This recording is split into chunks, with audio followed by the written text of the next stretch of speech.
Добро вечер. Вие сте со 24 анализа, јас сум Менчата Насоваточи.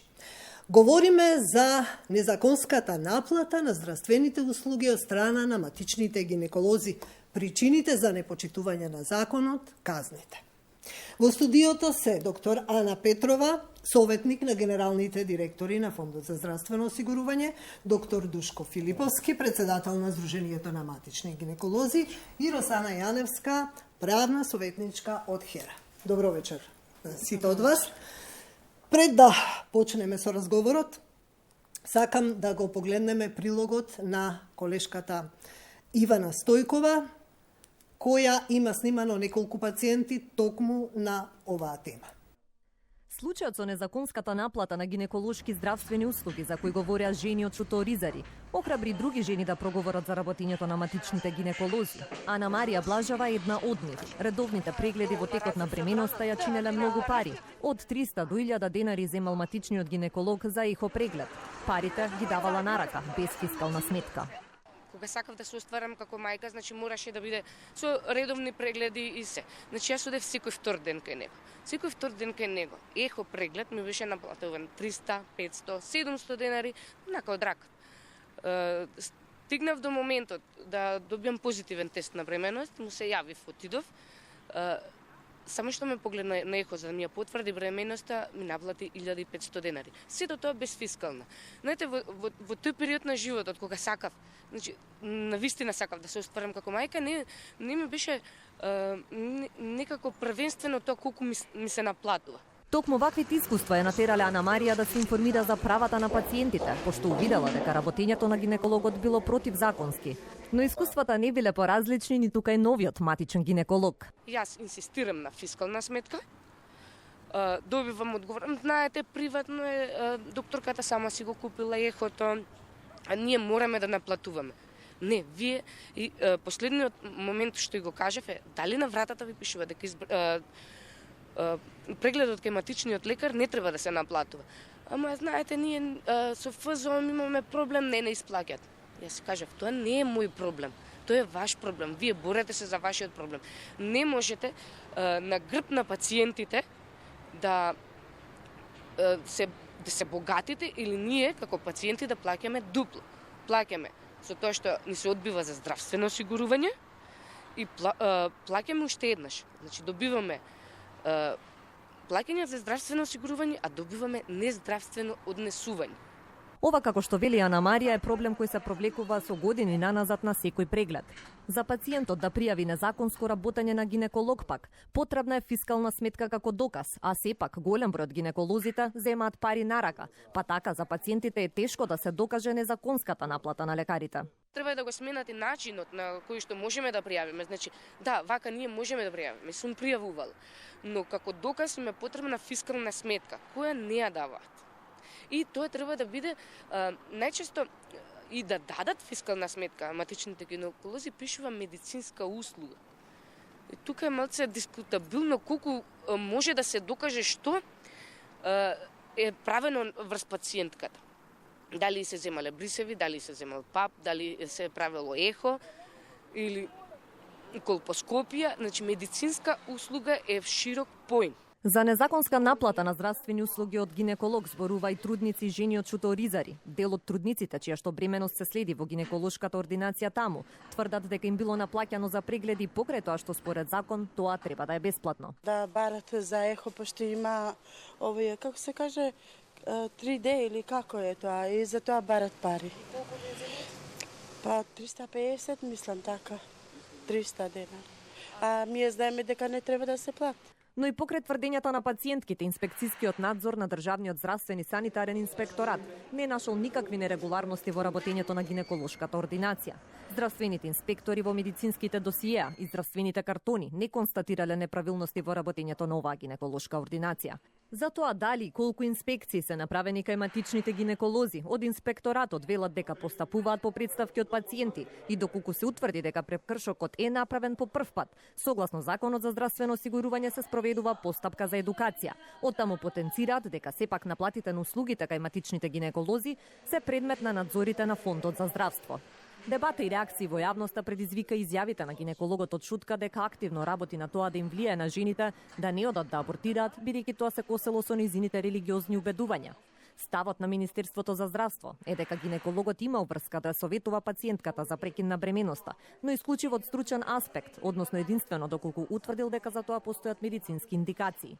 Тоа значи дека гинекологот нема право врз основа на било какви лични убедувања, вклучувајќи ги верските убедувања, да влијае на одлуката на пациентката, се вели во соопштението на Министерството за здравство. Да, токму жените од Шуто-Оризари го поставија прашањето за незаконската наплата на матичниот гинеколог во оваа населба и всушност го отворија прашањето што понатаму. Како е можно 10 години да се случува една ваква појава и да молчат сите, и пациентите, и гинеколозите, и надлежните институции? Кој сакате од вас? Па ева јас како Вас не ви е непознато, така? Како представник од Фондот за здравствено осигурување и поранешен раководител на сектор контрола, сега советник на генералните директори, значи соочени сме со неможноста да го докажеме она што го тврдат осигуреничките и што кажуваат дека навистина не им издаваат фискални сметки, а во потврдата за наплатено учество пишува само здравствена услуга. Тоа се и наудите од контролата. Би сакала да кажам еве на почетокот дека Фондот за здравствено осигурување по представки од осигуреничките, а исто така и по барање на народниот правобранител, кај што тие се јавуваат и по плаките нивни, постапува контролата, секторот за контрола на Фондот за здравствено осигурување и од 2014 година направени се и заеднички контроли со Управата за јавни приходи, бидејќи тие се надлежни за проверка на фискалната каса, односно фискалните сметки, додека фондот во делот на работењето би можела да ви кажам податок дека во 2014 година направени се 42 контроли по пријави на осигуренички. Констатирано е во 21, значи во 50% од овие гинеколошки ординации наплата неосновано, неоправдана наплата, незаконска на дополнителни средства, потоа неуредна евиденција во 2 ординации, неиздавање на фискална сметка и квитанција, а исто така и наплата на дополнителни средства во делот на тоа дека пациентот значи не бил во можност да обезбеди фискална сметка, она што и пред малку го слушнавме. Со тоа што колку е на осигуреникот, толку е и не на лекарот, така да не можеме да докажеме. Заказните малку подолу, доктор Филиповски. Проблемот позната ви оваа појава? Оваа проблематика веќе 10 години наназад се провлекува. Тоа е од 1.1.2007 година, од кога се приватизира, ние се приватизиравме и станавме приватни здравствени установи. Појавата не е непозната ни за фондот, ни за Министерството, за сите. Присутна е. И одма ќе кажам, зошто гинеколозите наплатуваат? Гинеколозите наплатуваат затоа што од капитацијата која што добиваат не можат да обстојат. Тоест, не можат да функционираат како приватна здравствена установа. Кратко и јасно. Меѓутоа, за да не должам многу, ќе речам, значи еве ја дадов темата каде што би можеле да продолжиме, одма ќе прашам. Што за тие 10 години превзема институциите во државата, Фондот за здравство, Министерството за здравство, и вие, вие сте барали? За да се оваа негативна појава, да ја кажеме, да се искорени, да се санира. Значи, да дојдеме во една состојба, каде што пациентите ќе си ги остварат своите права, како што им следуваат, меѓутоа да дојдеме во состојба каде што приватните здравствени установи по гинекологија и акушерство можат да функционираат. Добро, но тоа не е доволна причина за да се крши законот. Вие се надевам надоле ќе ми објасните се околу капитацијата. Сакам да расчистиме само што се плаќа кај матичните гинеколози, дали нешто се плаќа, зборувам за сите жени, за бремените не се плаќа ништо. Да знаат пациентките.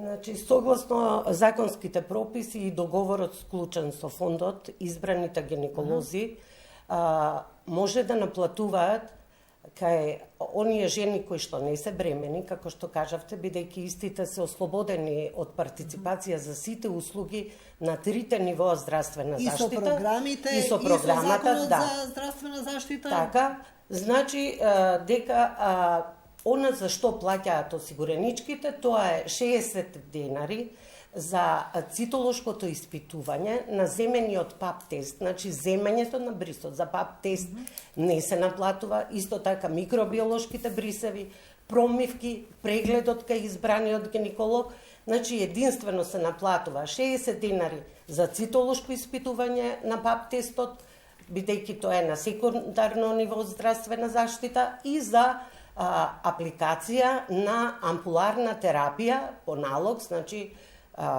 ампулите, шприцот и иглата, согласно одлуката за учество на осигурениците во делот на апликација на ампуларната терапија. За ова нешто, по извршената услуга, осигуреничката треба да добие квитанција и фискална сметка, зашто е и договорната обврска во договорите склучени со фондот.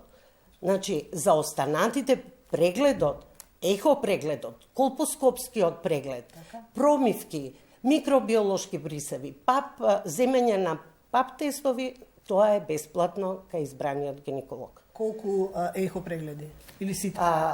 Не е дефиниран пакетот на здравствени услуги, меѓутоа има упатство по медицина заснована на докази, не само во дејноста. Се владеете по тоа? Да, не само во дејноста гинекологија. Овие упатства се донесени од Министерството за здравство и истите треба да бидат почитувани од страна на сите лекари во зависност од дејноста која што ја вршат. Предпоставувам, тоа е и што ги буни лекарите, затоа што тие пакети се носат веќе 15-20 години никако да бидат донесени. Дали Хера има информации за незаконска наплата од страна на матични гинеколози, затоа што вие со години се занимавате со здравствена едукација на... Јас најпрво би сакала да ви се заблагодарам за поканата и да го поздравам тоа што конечно ова прашање ќе го добие вниманието кое што навистина го заслужува. Хера како организација која што работи на унапредување на репродуктивните права на сите луѓе, а особено на маргинализираните заедници, години наназад алармира за проблемот со недозволената наплата на гинеколошки услуги кои што би требало да бидат бесплатни и би сакала да споделам одредени податоци со кои што ние располагаме и произлегле од нашето работење. Во периодот од 2012 до 2016 година Хера регистрирала вкупно 957 случаи на незаконска наплата кај матичен гинеколог. Овие случаи се однесуваат на 15 различни матични гинеколози, а се пријавени од страна на ромки кои што живеат во Шуто-Оризари. За територијата на Само за територија на Шуто-Оризари. Ромките живеат во Шуто-Оризари, меѓутоа гинеколозите се од различни подрачја на градот Скопје. Последнава година, 2017, дури 49% од вкупниот број на случаи кои што Хера ги регистрира како организација се однесуваат токму на незаконската наплата. Тоа се 320 случаи на незаконска наплата. Овој пат не само жени кои што живеат на територија на Шуто-Оризари пријавиле, туку пријавили жени кои што живеат во општина Ѓорче Петров и Чаир и Шуто-Оризари како општини во кои што живее ромско население за услуги кои што им биле наплатени кај 12 различни гинеколози. Нашата цел на работејќи на оваа територија е да ја зајакнеме свеста на граѓанките за важноста од почитувањето на нивните репродуктивни права и доколку тие сами се мотивирани, значи доколку тие одлучат нивно лично право е дали ќе преземат одредено правно действие или не, тие го преземаат, тие реагираат со представки до Народниот правобранител и Фондот за здравствено осигурување кои што пак понатаму ги процесуираат. Благодарение на нивните представки, годишните извештаи на Народниот правобранител со години алармираат за проблемот со незаконската наплата и укажуваат на државата дека треба да преземе итни мерки за решавање на овој проблем. За жал, препораките не доаѓаат само од внатрешни институции, туку доаѓаат и од меѓународни тела. Во 2016 година Комитет на Обединети нации, тоа е Комитетот за економски, социјални и културни права, упати ургентна препорака до државата итно да стави крај на праксата на незаконско наплаќање и постојано да ја следи работата на приватните даватели на услуги. Но работите останаа такви какви што се. Доктор Филиповски, што е проблем? Проблемот е од многу поодамна. Многу одамна, да, тоа веќе го констатиравме и проблемот е лоциран на повеќе делови, на повеќе аспекти. Првото го спомнав. Капитацијата за матичните гинеколози е извонредно ниска по износ, по прикрепен пациент, кое што не дозволува нормално функционирање. За да им биде јасно на гледачите, таа капитација, тоа е всушност бодот кој што изнесува 50 денари по пациентка. Без разлика одела или не одела на лекар, месечно вие земате по 50 денари од секоја пациентка. Сега, значи да ако тргнеме од капитацијата, ќе појасним и капитацијата покасно. Многу добро рече доктор Петрова во најавата дека овој проблем одамна постои. Зошто? Затоа што не се знае што е тоа што следува на пациентката во текот на бременоста или, ако не е бремена, во текот на годината при рутински гинеколошки преглед. Но таа рече дека се владеат по протоколите или протоколите за бременност ги знаеме сите. И знаеме отприлика што се наплатува, што не се наплатува. Вие ги знаете, ние не ги знаеме. И сега ќе кажеме. Моменталниот начин, протоколите за трудните се јасни, законот го кажува тоа, дека во тек на бременност одреден број на гинеколошки прегледи не се наплатуваат, микробиолошки брисеви не се наплатуваат и тоа е тоа. И нели лабораториски тестови, тоа што го работат другите здравствени установи. Меѓутоа, ајде сега вака да направиме. Ако работиме за бременност, капитацијата, која што јас ја добивам од 50 денари, ви кажувам отворено, дека мене ме тера да не работам. Колку пациенти имате, доктор Филиповски, Јас имам по компјутер некаде околу 5400-500 пациентки, меѓутоа фондот ми плаќа за 4300 до 400-500. Другите се пасивни. Зошто се пасивни, тоа не знам. Значи, да дообјаснам. Капитацијата која што ја добивам за прикрепена жена во тек на бременност, 50 денари, вкупно 10 месеци, 500 денари, мене ме тера да не работам. Тоа се 200.000 за 4.000 пациенти се 200.000 месечно, ако добро. Да не се префрлуваме од тема на тема. Значи, не е тема на тема, тоа се зборуваме за дали ви стигаат тие финансиски средства од таа капитација. Ајде сега да правиме за тоа. Опремување на една гинеколошка ординација со деловен простор, со опрема, онаа која што треба да има секоја гинеколошка ординација, барем од просечен тип, и со потребен инструментариум за работа, чини од 100 до 200.000 евра. Да бидеме јасни. 100.000 евра е, ако деловниот простор е свој, го имате како свој, а ако треба да го купите, треба да си го платите уште толку. Значи, одма ќе ви кажам зошто е тоа така. Просечно ехо од новата генерација, просечно ехо, кое што би требало да го има ординација, е од 35.000 евра до 150.000 евра. Зависно кој ќе го земете. Просечен колпоскоп во ординациите кои што треба да ги имаме се од 5 до 15.000 евра. Што да ви кажам друго, стерилизатори, цетегиња, столевите се од 2 до 4-5.000 евра еден стол. Добро, ви верувам дека е тоа така, но кога ги подпишувавте договорите? Да, во 2014. Што стоеше во тие договори тогаш? Во 2014. Вие се согласивте сами да си набавите опрема, а фондот ви даде колпоскопи, така? Во 2007 година фондот обезбеди за избраните гинеколози колпоскопски апарати, а во... Колку? Па за гинеколозите кои што беа во тој момент... Колку? На број? Мислам дека 100. Не. Не ја знаете точно бројката. Како можете да не ја знаете бројката? Колку колпоскопи сте доделиле во на гинеколошките ординации? Јас ќе ви кажам дека ја располагам со бројка 42 колпоскопи. За избраните лекари беа обезбедени ЕКГ апарати, а за гинеколозите колпоскопски апарати. Меѓутоа би сакала да споменам апропо цените на апаратурата и се останато. Значи, согласно правилникот за простор, опрема, кадар, за да се регистрира гинеколошка ординација, задолжително е потребен ехоапарат. Значи, но таму не пишува дали е тоа 2D, 3D, 4D ехо. Што значи дека она што за обезбедените здравствени услуги кои ги плаќа фондот со капитација, гинеколозите потребно е да имаат стандарден ехоапарат за нашите услуги. Но во правилникот за простор, опрема, кадар никаде не пишува дека е надстандарден или пак во нашите подзаконски акти.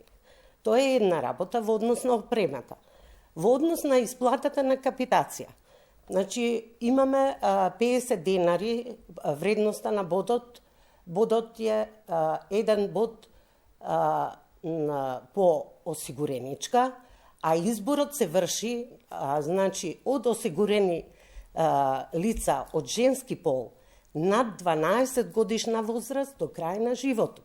Што значи, би сакала со бројки да слушаме, каква е ситуација? Значи, фондот за 2017 година има склучено 133 договори со ПЗО. И тоа за 142 избрани лекари. Прикрепени осигуреници кај сите овие избрани 142 гинеколога се 510 478. Тоа е вкупниот број. Над 12 годишна возраст. Порано беше 14 годишна возраст на барање на Сдруженијето, поради преран пубертет се помести границата подолу. Што значи дека во однос на населението во Македонија, 60% од населението има извршено избор, од оние што можат да извршат избор. Во однос на капитацијата која што се исплаќа за 12 месец 17 година, имаме исплатено 22 729 515. Значи 22 милиона 729 515 илјади. Тоа значи дека над 4000 осигуреника имаме 62 гинеколога. Тоа е капитација помеѓу 180 и 300 илјади денари, поточно најбројна, значи во една приватна здравствена гинеколошка ординација во Тетово има прикрепено 8908 осигурени лица, а исплатена капитација 292 350 илјади денари. Во таа ординација има еден лекар и една медицинска сестра? Еден лекар, една медицинска сестра, но заради тоа што фондот сака да обезбеди квалитетна и навремена здравствена заштита, изготви скала по која што се плаќа 100% од вредноста на поенот до 4000 осигуреници.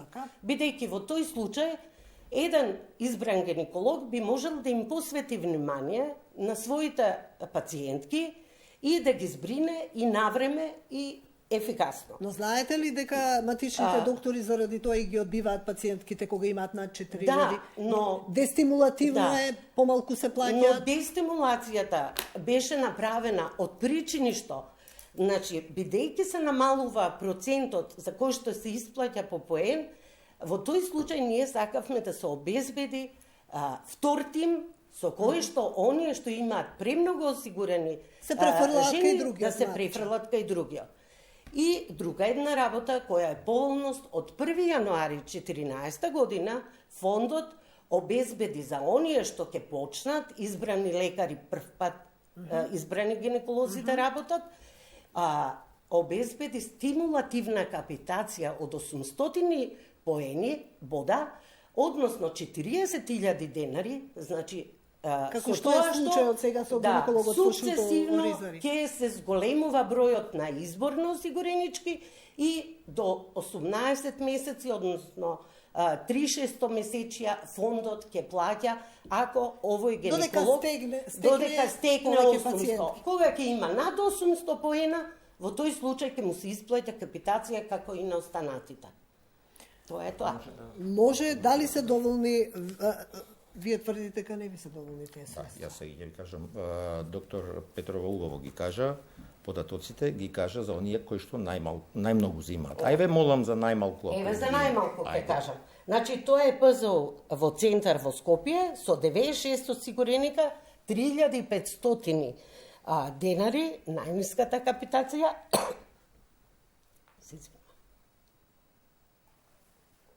Бидејќи, значи, Не може да остварат плата со тие средства. Оваа колешка, значи, немала стимулација. Односно, најверојатно има изгубено, бидејќи не обезбедила доволен број осигуреници. Ајде сега и уште малце некои други, дали знаете ли ја да ги наведам?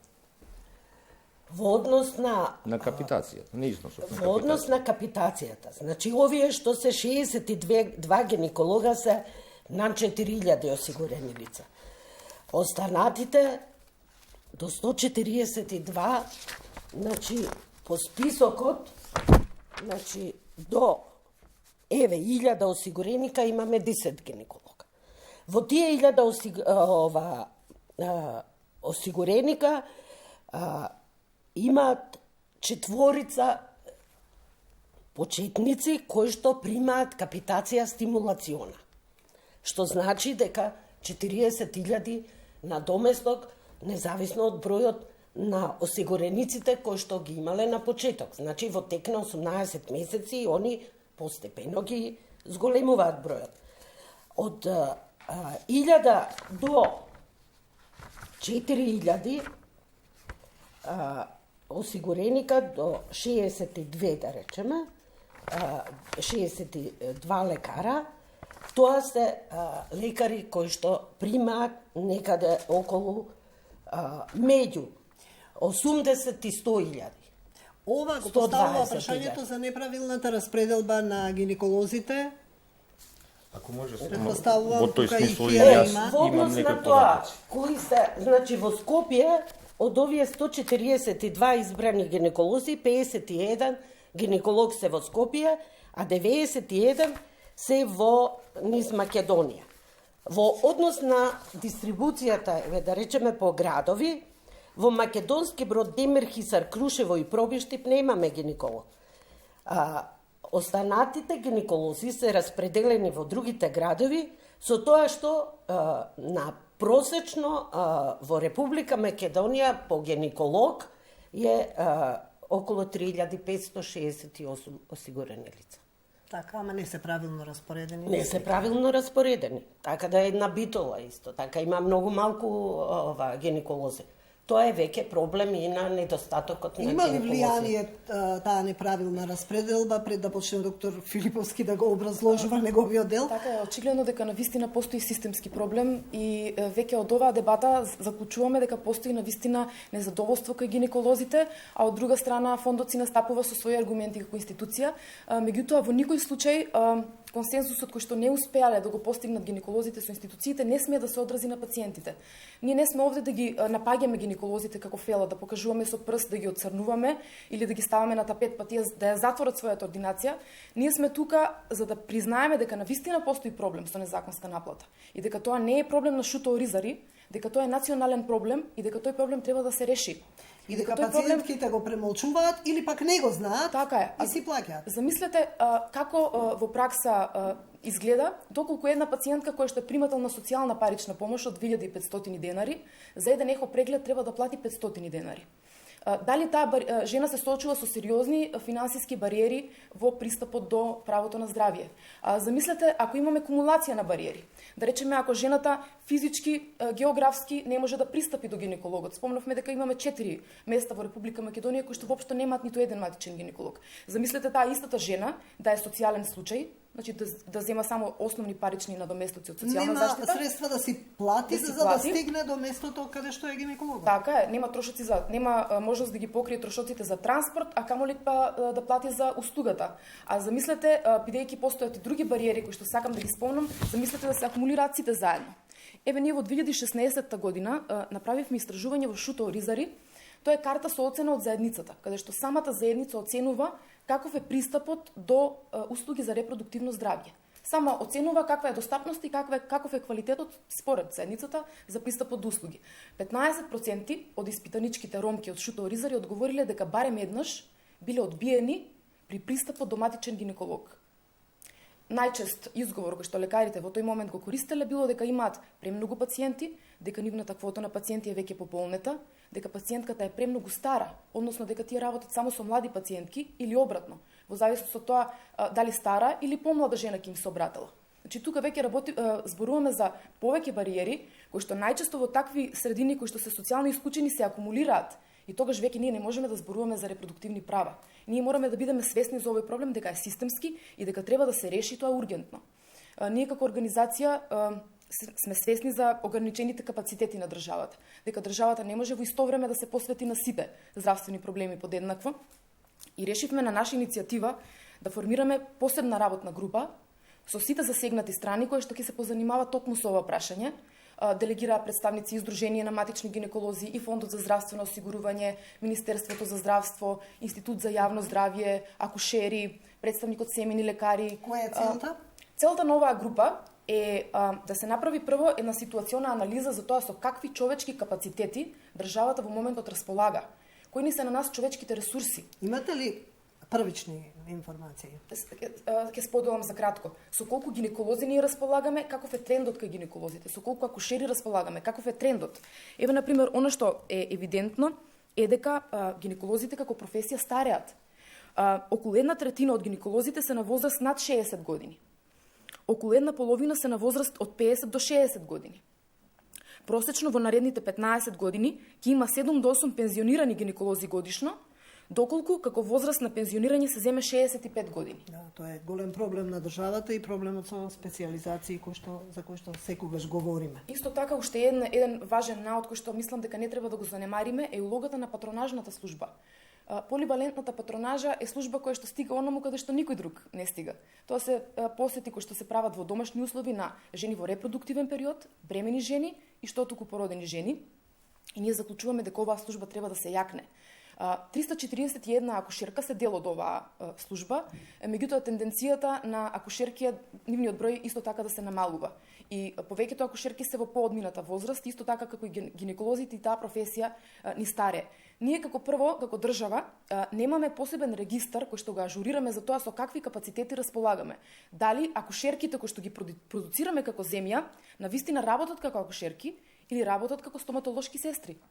Значи, ние мораме да направиме прво процена и да видиме со каков потенцијал располагаме за да можеме ефикасно понатаму да го алоцираме, да можеме да направиме проекција во иднина за тоа што планираме ние со здравствениот кадар и како можеби треба да се направи поинаква распределба на надлежностите внатре меѓу самиот кадар. Дали семените лекари имаат капацитет да преземат дел од услугите за репродуктивно здравје? Дали треба да ја јакнеме патронажата за да стигне до места, до рурални средини, до социјално исклучени средини? Ќе излезе оваа група со модалитети кои што ќе ги представи на државата и тоа ќе го направи наскоро. Ние сакаме да ја помогнеме на државата и да ја дадеме готови решенија кои што ќе бидат базирани на докази. Од државата понатаму ќе зависи дали ќе ги искористи за креирање на здравствени политики во иднина. Невладиниот сектор обично го прави тоа што не го прави на државата и често помага во вакви ситуации. Доктор Филиповски. Застанавме таму каде што доктор Петрова застана за капитацијата, покриеноста, распространетоста на матичните гинеколози, стигаат ли средствата? Еве сега, значи ви кажав од Значи, ни набројавте вие колку кошта ехото, да, кажавме колку кошта апаратите. Ако сакаме да работиме во современи услови, ако сакаме да работиме гинекологија која што ќе биде пристојна на, да речеме, средно европско ниво. Сето тоа е во ред. Ако сакаме да работиме пакистански модел, тогаш нема проблем. Ама вие сте го подпишале тој пакистански модел? Така, тој бил 2014 година подпишан во тие услови во кои што сме морале да ги подпишеме. Знаете вие 2014 Добро, зашто молчевте 10 години? Знам како се Еве сега ќе ви кажам, не молчеле гинеколозите 10 години. Ние имаме важечки договори од 2014 заклучно со 2018 година. Тие се 5 годишни договори. Доктор Петрова знае, на сите преговори сме учествувале заедно, дека гинеколозите не подпиша анекс на договор за 2015 година, не подпиша анекс на договор за 2016, не подпиша анекс на договор за 2017 година. Зошто? Затоа што не можевме да се најдеме со фондот. Меѓу нашите барања и понуди и понудите на фондот и нивните прифаќање или одбивање на наши бари, не можевме да се најдеме. И останавте да работите по старите договори, но со ваши правила. 2014 година со тие правила. Зошто не ги подпишавме? Не ги подпишавме затоа што не можевме да најдеме заеднички јазик. И тоа може би не е толку ненормално. Не сме се договорили, имаме договори по кои што работиме и ќе работиме. Меѓутоа, тие договори го доведува до ова што е присутно. Нели така? Јас можам, доктор Петрова убаво кажа, кој има најмногу, кој има најмалку. Да, ги каже пациент. Што правиме со гинеколог кој што има 65.000 капитации? 1300 жени има прикрепено, а други жени во таа средина нема. Како ќе обстане? Значи, таа треба да биде, докторката треба да биде на минимална плата 12.000, сестрата да биде на минимална плата од 12.000, да плати придонеси, струја, вода, парно, за опрема и било какви друго посовремено нешто опремување, не станува збор. Да не зборуваме за усовршување. Дали некој знае, дали предпоставува некој во фондот за здравство колку чини усовршувањето, тоест следењето на современата гинекологија и акушерство? Не. Ако јас вас ви ги кажам бројките колку чини еден курс за гинекологија и акушерство, ќе ве заболи глава. Верувам, но вие одите по заобиколен пат, наместо да си ги барате правата и да договарате таму кај што треба, вие удривте по пациентите. Не можеме да се договориме. И па не можете по пациентите тогаш. Јас не велам дека е тој најдобриот начин. Не е воопшто добар начин. Меѓутоа, испаѓа дека е единствен начин. Се крши законот.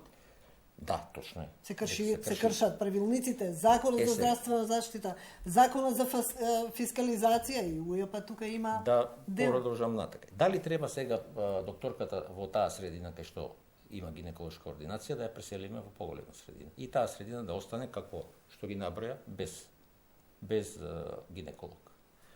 Друг колега во друг град, во Западна Македонија.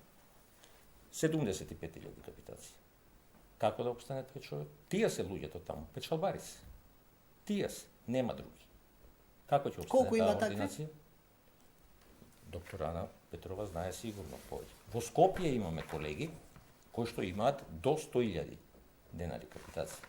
Сега, да разјасниме уште една работа. До 100.000 има 26 гинеколог. Од колку вкупно? Од 140. Сега, ајде да расчистиме што е тоа капитација. Меѓународот владе едно мислење дека 100 или 200.000 капитација е 100 или 200.000 плата на гинеколог и на сестра. Значи, гинеколошка ординација, средно технички опремена, не може уствари да функционира без 100 до 120.000 денари. Не може. Опрема, материјални трошоци во секојдневно работење, карактеристични само за гинекологија. Значи, не зборувам тука за тонери, не зборувам за хартии, не зборувам за индига, не зборувам за друг потрошен материјал. Зборувам за потрошен материјал по гинекологија, потребен само за гинекологија. И е некаде од 200 до 300 евра месечно. Месечно. Јас можам да ја дадам на прилог мојата фактура у декември месец што сум набавил потрошен материјал, зборувам, кој што изнесува 300 евра. Тоа е секој месец така. Дајте ми сега друга ординација, освен стоматологија и специјалистичките ординации на колегите специјалисти, кои што веројатно ги имаат сличките трошкови. Дајте ми една ординација која што има приватна здравствена установа, значи остануваат педиатрите и општа медицина, која што ќе извади 300 евра трошок месечен за секојдневно работење, значи не за хартии и за... Добро, доктор Филиповски, општите лекари си го качија бодот, ја качија капитацијата, повеќе зимаат од вас, 55 денари. Како вие не успеавте во тоа, а тие имаат помалку трошоци? Па ние не бевме послушни. Цело време се гласни, не знам. Различните поени по возрастни групи, И тие избраните по возрастни гинеколози, групи, земаат двојно повеќе од општите лекари, од дејност општа медицина. А би сакала само да се надоврзам на ова. Зошто не се подпишаа договорите од 2014, анекс договорите од 2014? Затоа што фондот, сакајќи да ги заштити осигурениците, казната од половина капитација за неоснована наплата на дополнителни средства ја качи на 3 капитации. И тоа беше една од причините зашто не сакаа да се подпишат договорите, покрај тоа што се бараат, нели, повеќе пари. Но, сепак, мислам дека нескоромно е и не е во ред да осигурениците трпат заради ваквиот однос. Облигационен е односот меѓу фондот и гинеколозите. Никој не ги пресилува тие да имаат склучено договор со фондот, но не на товар на осигурениците. Договорите си работата скроз. Кога сме веќе... Па не е баш. Не е баш. Значи, сепак им одговара. Повелете па... За договорите, само кога се работи за договорите. Доктор Петрова спомна само една од причините. Може би, мислам дека тоа не беше 2014-15, тоа покасно беше малце за 3 капитации. Еве ги нашите забелешки до Фондот за здравство на договорите за 2014-15 година. Што се еве? Внатре има, значи, ова го работеше адвокат. Добро. Која што во договорите ангажирана од нашето здружение, бидејќи кажете ми кратко што барате? Адвокатот најде во договорите барем 15 противзаконски решенија, членови, и барем 2 противуставни решенија. Ние сите тие ги набележивме и ги поделивме, ги доставивме до фондот. Фондот реагираше како што реагираше. По методот на казнување. Take it or leave. Не, сакате, неќете. Ама тие ако било неуставно и незаконски, може да ги раскинат договорите. Но сепак, доволната капитација, да речеме, тоа не е преголема, но фондот плаќа за стандардни здравствени услуги. Како на гинеколозите? Молам? Кажете ми што е стандардна здравствена услуга. Она што е дефинирано во простор опрема кадар од Министерството за здравство пишува ехо апарат. Значи вие, ако имате 4D ехо апарат, кој што чини повеќе, двојно-тројно, од 2D ехо апарат, во тој случај, фондот смета дека вие ќе привлечете повеќе осигуренички кои ќе извршат избор кај вас и вашата капитација ќе биде зголемена. Значи, а не да ги наплатувате затоа што е 4D. Сега, значи вака, ајде да бидеме јасни. Вие во моментов кажавме дека во 2007 година бевме 200 гинеколози. Сега сме 142, така? Да, 142. Бројот на гинеколози? Тоа е намалено. И сега, значи... Зошто? Зошто? Затоа што гинеколозите или одат во пензија, природен одлив, или си одат во земјите каде што се соодветно ценети и платени. И каде што имаат услови да напредуваат. Значи, доваѓаме во една ситуација да бројот на гинеколозите се намалува, а доктор Петрова вели дека јас ќе сум привлечил уште пациенти кај мене, кога јас не можам ни тие што ги имам да ги прегледам. Не можете да стигнете. Значи, технички не можеме да постигнеме. И сега, има уште една работа. Кога рековме кај фонд за капитацијата, после ќе образложиме за износите.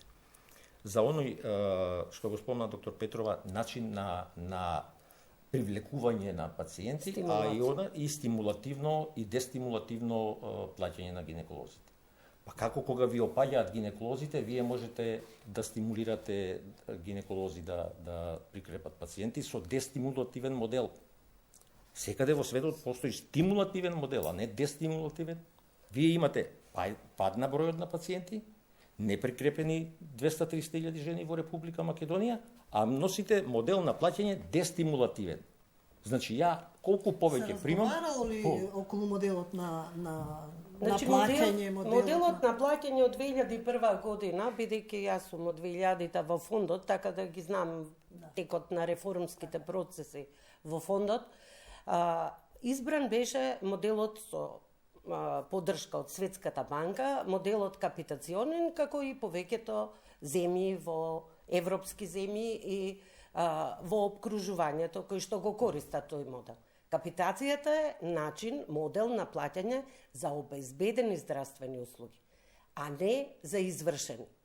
Пред воведување на капитација, пред 2000 година, имаше плаќање по услуга. Па во тој случај имаше прикажување и на повеќе услуги од оние што беа извршени. Лажно прикажување. А во однос на ова што вели доктор Филиповски, од годишниот извештај на фондот од 2016, бидејќи 2017 во март ќе излезе, бројот на лекари гинеколози во 14 е 138, бројот во 15 е 137, во 16 137 и сега е 142. Значи, немаме таков драстичен пат. А не се согласувам и во однос на изборот на гинеколог.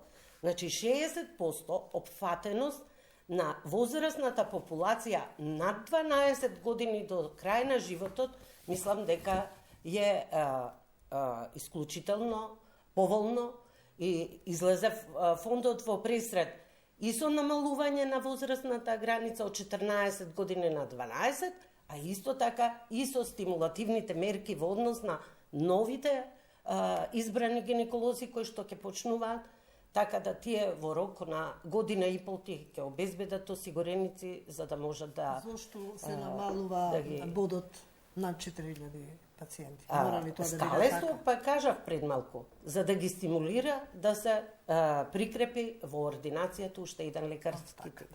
Ама уште еден лекар нема. Нема. Тоа е веќе Тоа е проблем за министерството. Тоа фондот треба да го има во обзир, сигурно. Ако тој модел е од 2000-та година, земен, сега сме 2018.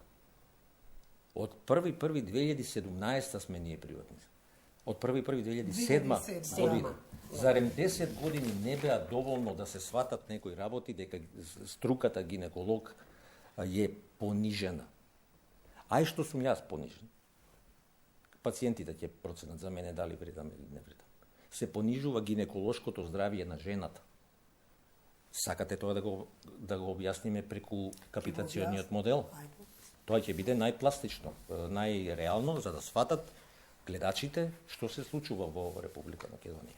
Еве го моделот на капитација за примарна здравствена заштита во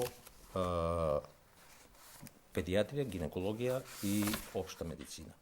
Тука спаѓаат. И сега, многу лесно е видливо овде. Вика. Деца до 6 годишна возраст 55 денари е бодот за општите лекари и педиатрите, пута коефициент 3,1. Тоа дава 170 денари за дете. Значи, кога го објаснувам капитациониот модел, одма сакам да кажам дека јас воопшто, нити гинеколошкото здружение, нити било кој од нас имаме нешто против колку се колегите платени, колку имаат капитација. Секој си кука на својата мака. Акцентот ви е на тоа да распределбата да биде според возрастната група и кај вас. Според возрастната група. Ќе продолжиме само уште малце, уште една минута. За деца од 6 до 18 години 1,2 коефициент пута 55, пошто 55 е бодот кај другите, освен кај нас гинеколози, тоа е 66 денари. За од 18 до 34 1,55 денари. За возраст од 34 до 65 години 1,6. Замислите, жените кои што се пациентки во општа медицина од 18 до 34 години, колегата зима повеќе капитација од колку гинекологот. Тој зима капитација 88 денари, а ја 50 денари во репродуктивен период. И вика, за постари од 65 години, коефициент 3,7, што ќе рече 203 денари.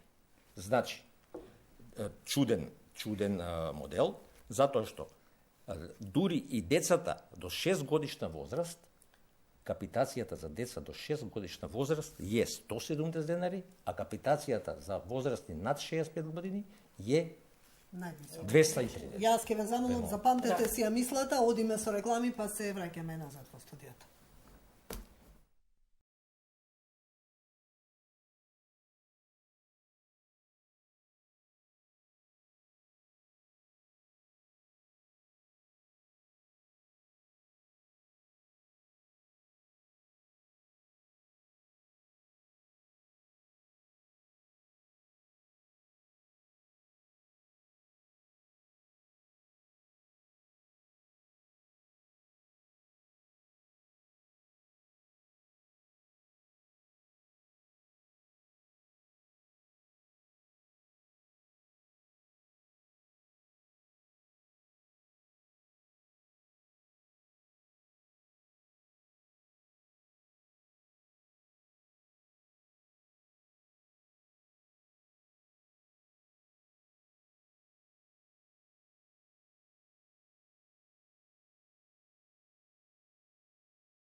Продолжуваме понатаму, говориме на темата за незаконската наплата на матичните гинеколози. Ако може да дополнам, и ќе нема веќе да збор. Сега само би рекол зошто капитацијата, тоест капитациониот бод за лекарите по општа медицина и педиатрија е 55 денари, а зошто е за матичните гинеколози 50. Може би доктор Ана Петрова ќе ни објасни зошто е тоа така, меѓутоа јас би предпоставил дека моје мислење е дека тоа е награда заради тоа што колегите по општа медицина и педиатрија ги подпишаа анексите на договорите за 2017 година, а ние гинеколозите не ги подпишавме. И тоа им дојде нешто како со одлука на управниот одбор на Фондот за здравство, нешто како награда веројатно или некоја друга е проценката. Меѓутоа, зошто за гинеколозите не е зголемено?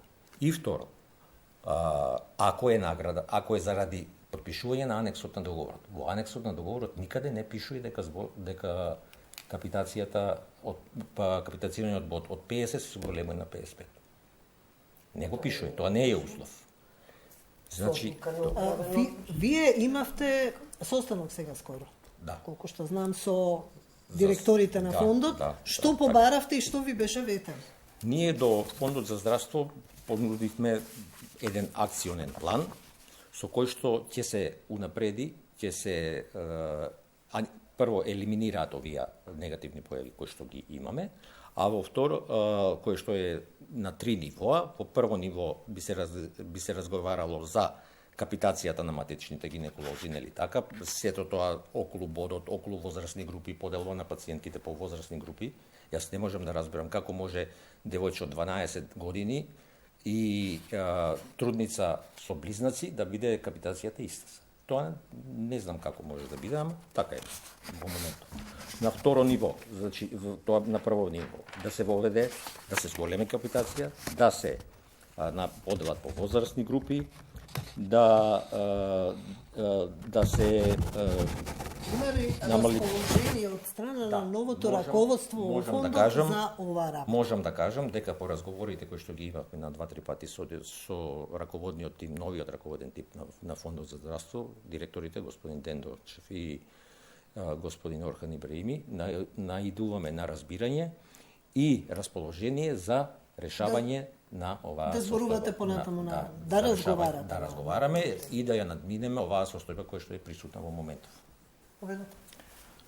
Јас се надевам дека сето незадоволство од гинеколозите ќе се реши на вистинското место со институциите и ниту еден изговор од аспект на висината на капитацијата или инвестирањето во опремата, всушност во опрема инвестира секој професионалец, не е изговор за незаконската наплата. Случаите кои што сме ги регистрирале укажуваат на вистина високо наплатени суми, например, некои лекари наплаќале дури за отварање на картон. Значи, самата евиденција кај матичниот гинеколог се наплаќала по 600 денари. Цените за ехо преглед варирале од 300 до 1000 денари. Значи, сите знаеме дека ехо прегледот, согласно правилникот на Фондот за здравствено осигурување, не се смета за посебна медицинска процедура, туку се смета за преглед кај избраниот лекар. Прегледот кај избраниот лекар е бесплатен, согласно Законот за здравствено осигурување, така што мислам дека вие навлеговте во многу суптилни податоци во однос на висината на капитацијата, на цената на опремата, меѓутоа тоа ништо не им значи на пациентите. Така е. Не ги кажавме казните. Да. Револтирани се гинеколозите на казните, а тука страдаат пациентите. Во однос на казните кажав, бидејќи не беше подпишан анекс на договорот, остана казната за дополнителна неоснована наплатување на средства да биде половина капитација, додека за дејност општа медицина и за стоматологија се 3 капитации. Поентата за да се направат 3 капитации беше највеќе за гинеколозите, но тие не го подпишаа анекс договорот. Но би сакала накратко само да кажам во однос на капитацијата. Значи, фондот капитацијата ја исплаќа 70% за лекувањето, 30% за превенција. Превентивни мерки и активности што треба да ги вршат гинеколозите. 30% поделени се на овој начин. За рационално користење и рационално пропишување на лекови од листа на лекови добиваат 5%. Потоа, рационално и оправдано пропишување на боледување се однесува на боледувања до 15 дена, значи не се комисиски и не се породилни, добива 2%. Минатата година има исто така 2% за специфична медицинска едукација, она што вели Душко, значи и фондот во тој дел инвестира, одвојува средства. Но, она што е важно, во однос на гинеколошко-акушерските цели, тоа е ПАП тестот, кој што носи 15% од тие 30% и колпоскопски преглед на позитивен ПАП тест. Исто така, кај бремените жени е микробиолошкиот бриз од 12 до 30 недела задолжителен. Но, она што е многу важно, Македонија е на врвот на листата од земји со најголема смртност на новороденчиња во Европа. Матичните гинеколози се на прва линија на фронтот во превенцијата, во правилно водење на бременоста. Дали се согласувате дека тука одговорноста е огромна, бидејќи во разговори со доктори гинеколози пак од клиниката за гинекологија, па тие велат, вие не знаете што нас се ни праќаат матичните гинеколози. Што све им праќате на... Верувајте ми, Дали и на платата има тука влијание, бидејќи па не може, што кажа нели Росана, дека не може секој да си приушти да плати картон, да си плати ехо, да има сиромашни семејства, тешка економска криза, сиромаштија, не може секој да плаќа во бременост 3, 4, 5 пати ехо преглед. Значи, одма ќе ви за кажам некој е поим тоа. Ова што вие го кажавте, дека колегите гинеколози од секундарна и терцијална здравствена заштита се изјасниле некој вака, верувајте ми, за генерализираме за сите. За мене е јас не го смртните случаи се случуваат таму, на родилки на доенчиња, особено на ромската популација, каде што смртноста всушност е најголема. Ја мислам дека колега гинеколог не би рекол таква работа за свој колега гинеколог. Не. Што се однесува до дека сме први на листата по доенечка и новороденечка смртност. Да, тоа е така и од година во година сме се полоши. Се полоши? Това зошто треба, сме полоши? Значи, некој треба да мисли. Зошто сме полоши? Каде е проблем? Превенцијата? Што се однесува до секундарна и терцијална здравствена заштита, нема јас да коментирам. Затоа што не сум компетентен за да коментирам. Дојдени сте за што се вашиот дел, однесува за примерната здравствена заштита. Треба сериозно да се размисли за статусот на гинеколозите, матичните гинеколози во Република Македонија, статусот, значи не само финансискиот момент, ами и статусот на гинеколозите.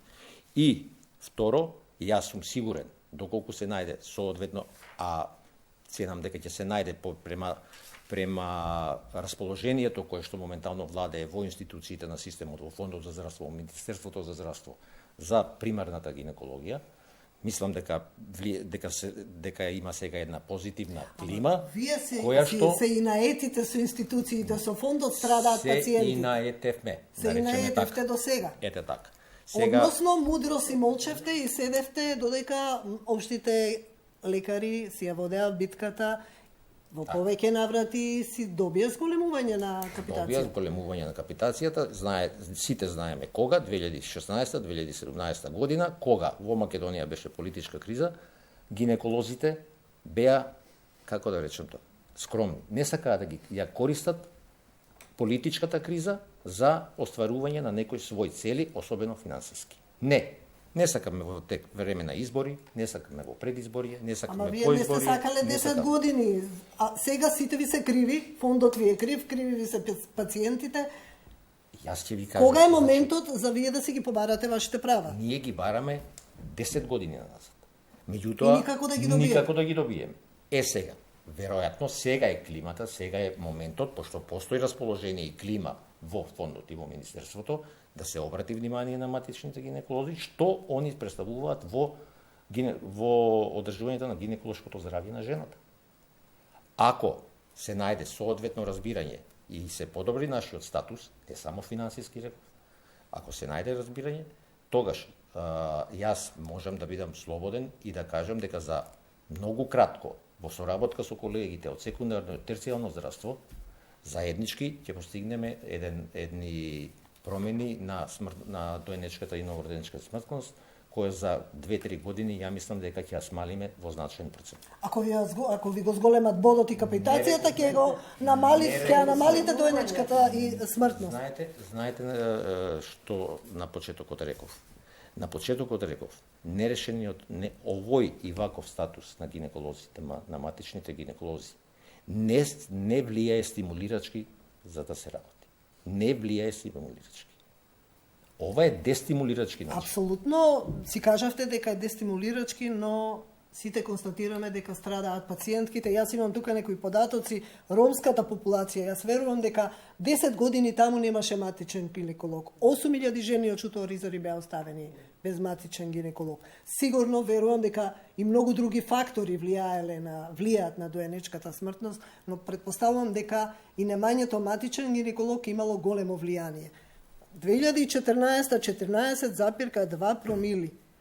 Дури 17,4 промили на 1000 родени во 2013 смртност на доенчиња и тоа на деца до 11 месеци од живот. Апсолутно, географската бариера е многу сериозна бариера. Ако го погледнеме Законот за здравствена заштита, начелото на достапност е предвидено како основно законско начело. Значи, достапноста значи физички, географски достап на здравствена услуга, но и економски достап на здравствена услуга, исполнети кумулативно. Ако ние било кој од овие услови не ги исполнуваме, ние значи сами сме си го порекнале законот кој што сме го донеле како држава.